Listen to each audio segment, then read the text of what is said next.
2007, the CIA stationed Ed Snowden in Geneva, Switzerland, to maintain computer network security. Snowden told The Guardian, "Much of what I saw in Geneva really disillusioned me about how my government functions and what its impact is in the world." He said it was during his CIA stint in Geneva that he thought for the first time about exposing government secrets. While in Geneva, Ed Snowden was in close contact with Mavanee Anderson. Today, Mavanee Anderson wrote an op-ed in the Chattanooga Times Free Press saying, quote, "I don't work for the CIA or NSA, but I obtained top-secret clearance for a position I held in Geneva when I met Ed. My security clearance allowed him to talk to me as a friend about some of the things that weighed on his mind and conscience. He never divulged anything to me he should not have. He spoke in the context of the information I already knew, and in a general sense about the stresses and burdens of the work he performed. He was already experiencing a crisis of conscience of sorts." Joining me for an exclusive interview is Mavanee Anderson. Thank you very much for joining me tonight. Thank you for having me. Mavanee, so you had a security clearance when you were there. Were you working as a contractor also? I was not. And I guess I'll just say, so it doesn't seem mysterious at all, and because I think that it's information that can be readily got online, I was a U.S. intern I was a legal intern at the U.S. mission to the United Nations, and I had a top security clearance. Well, that sounds a little confusing, I think, to us, Mavanee, right off the bat, that an intern would have that level of security clearance, just the way the Senate was a little surprised today that someone like Ed Snowden would have that security clearance. Are these security clearances, would you say they are easier to obtain than we out here outside of the intelligence community realize? I think they're actually rather difficult to obtain, and I think that it's important that people understand. I mean, I don't want to get too far into this, because really what I want to talk about is my friendship with Ed and my experience with him as a friend, and I want to focus on that. But I did have a top secret security clearance. I did not have the sort of access that he had, and we did not talk about anything that I did not already know. So. Did he consider quitting this line of work? He was already expressing that he was disillusioned about it back then. Yes, he considered leaving it, and I was in close contact with him from the summer of 2007, as I say in my op-ed, from the summer of 2007 until around, around the beginning of 2009, and we haven't been in close contact since then, and the fault is probably more mine than his. I'm not very good at keeping up with friends, but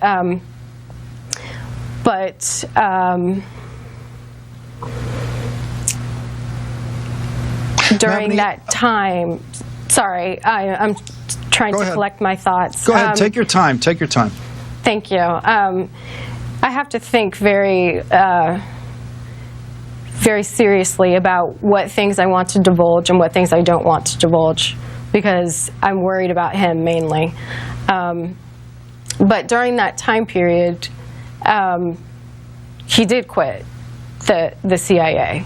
So I knew that he was having a crisis of conscience of sorts, although I feel like for anyone who's sort of self-reflective and introspective and who does the type of work that he did, I feel like there must be points in time when they question the types of things that they do or that they have to do, the decisions they have to make, the lies they have to tell, or the obfuscations even, just to people they're in relationships with or to friends who don't know what they do. Mavanee, just watching you with the stress of answering these simple questions publicly, I think is a reflection for people, seriously, about just what kind of stresses are involved in that kind of life. And I noticed that he grew up in Maryland, really in the shadow of the NSA. I mean, in a neighborhood very, very close to the NSA. And I'm wondering if that location had something to do with what got him into this line of work. I can't speak to that. That's not something I would know about. Do you know how he got started in this field to begin with? What drew him to it? I know that he is brilliant at IT, and so I don't know what may have drawn him to become a part of the CIA, but I assume that he wanted to make a difference in the world. And so I think he wanted to use the IT skills that he had, these special skills that he had, in order to make a difference in a patriotic sort of way.